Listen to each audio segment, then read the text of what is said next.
Bismillahirrahmanirrahim. Assalamualaikum warahmatullahi wabarakatuh. Alhamdulillahirabbil alamin wa bihi nasta'inu ala umuri dunya waddin wa ala alihi washabihi ajmain. Amma ba'd. Nah, perkenalkan, nama saya Alwi Sofwan Al-Ghifari. Saya belajar di Sekolah Tinggi Agama Islam Riyadul Jannah, Fakultas Tarbiyah, Pendidikan Agama Islam. Nah, maksud saya membuat video ini, saya akan sedikit memaparkan atau mempresentasikan mengenai media pembelajaran. Nah, belajar ada salah satu kegiatan di mana dalam proses belajar tersebut ada seorang guru dan siswa, di mana dalam proses pembelajaran guru adalah sebagai narasumber atau sumber ilmu bagi seorang siswa. Nah, dalam proses pembelajaran ini terdapat banyak macam-macam media yang dapat membuat pembelajaran ini terselenggara dengan lancar, yaitu yang pertama ada media materi. Nah, media materi ini berbentuk pesan suara atau audio yang mengakibatkan terjadinya proses perangsangan terhadap perasaan, pikiran, yang kemudian si pendengar menjadi mengerti dan tahu akan hal yang belum ia diketahui sebelumnya. Nah, adapun kelebihan dan kekurangan dari media audio ini, yaitu media audio dapat kelebihannya. Media audio ini dapat melatih siswa untuk mengembangkan daya imajinasi yang abstrak.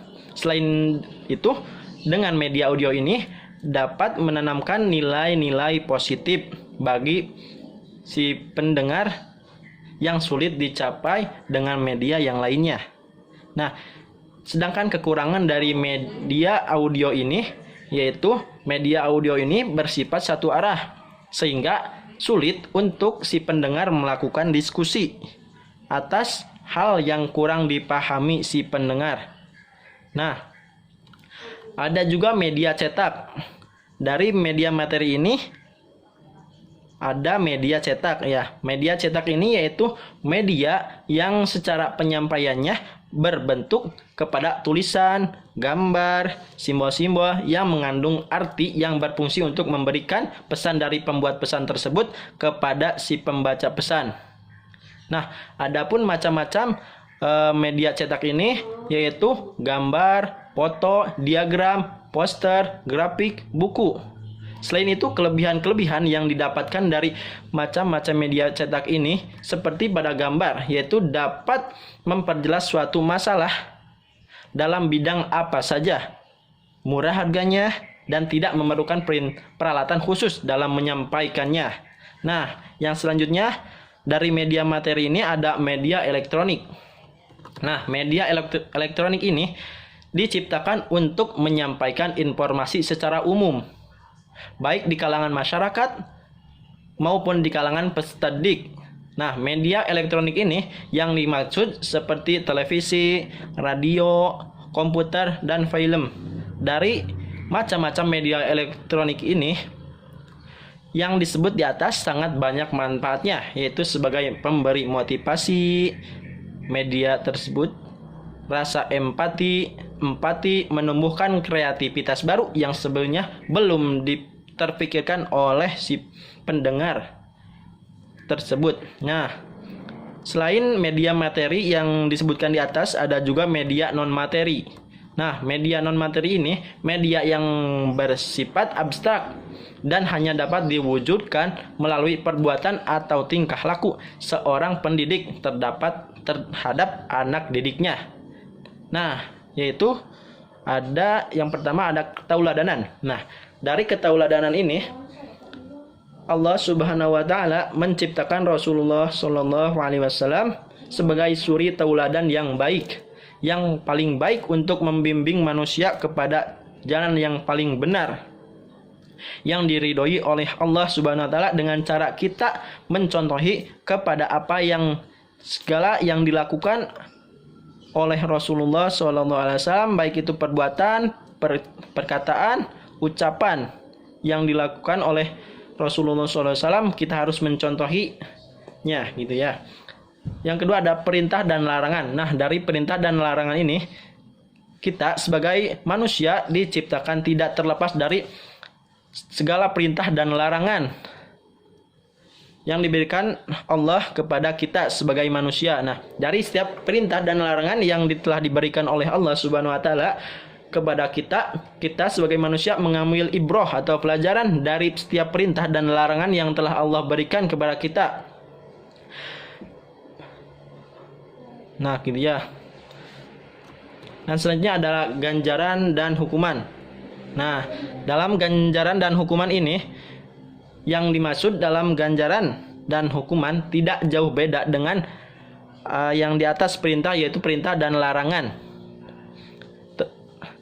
Nah, dari perintah dan larangan, ketika kita melaksanakan perintah dan larangan, ketika kita melaksanakan perintah yang Allah perintahkan kepada kita, nanti kita akan mendapatkan ganjaran, baik itu ganjaran di dunia maupun di akhirat.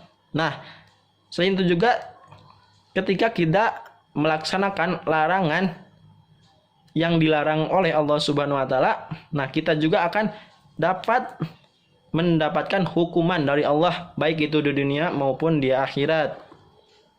Nah, dalam melakukan pembelajaran, kita sebagai calon seorang pendidik harus mempunyai prinsip-prinsip yang baik untuk menjadikan proses pembelajaran sukses terlaksana dengan baik, yaitu kita harus menguasai semua apa yang akan kita sampaikan kepada peserta didik. Karena ketika kita sudah memahaminya, kita tidak akan sulit untuk membuat peserta didik menjadi paham terhadap apa yang kita jelaskan kepada mereka. Nah, selain itu, kita juga harus bisa memberikan motivasi kebahagiaan, baik itu kebahagiaan lahir maupun batin, untuk menjadikan peserta didik menjadi nyaman menjalani kegiatan pembelajaran tersebut. Nah, ya, kita sebagai pendidik, khususnya pendidikan agama Islam, kita juga harus mempersiapkan berbagai metode atau media-media atas dasar apa yang kita sampaikan kepada peserta didik, karena untuk memperkuat hukum atas apa yang kita jelaskan.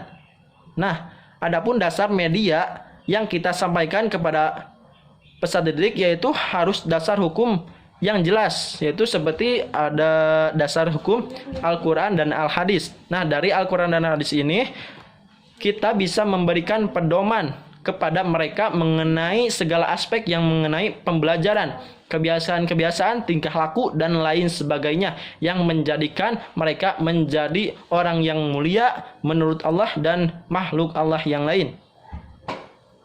Nah, dapat saya simpulkan bahwa dalam media pembelajaran ini ada yang berbentuk media materi dan ada yang berbentuk media non materi. Nah, dalam media materi ini yaitu ada media cetak dan ada media elektronik.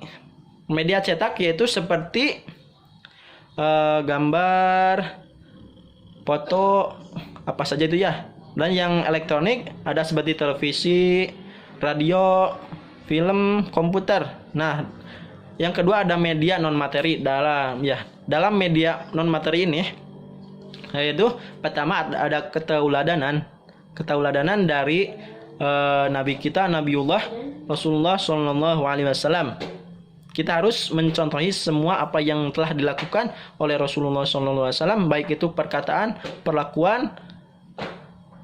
Ya, kita harus mencontohi semua pokoknya. Ya. Yang kedua ada perintah dan larangan. Nah, kita harus bisa untuk menjalani perintah yang Allah telah suruhkan kepada kita, dan kita harus juga menjauhi apa yang telah dilarang oleh Allah Subhanahu wa taala. Dampak dari perintah dan larangan yang telah kita laksanakan akan membuahkan ganjaran dan hukuman yang bermaksud untuk kebahagiaan kita di dunia maupun di akhirat. Mungkin cukup sekian dari saya. Mohon maaf bila masih banyak kesalahan karena saya masih tahap belajar. Billahi taufiq wal hidayah wal inayah. Wassalamualaikum warahmatullahi wabarakatuh. Semoga bermanfaat untuk teman-teman semua.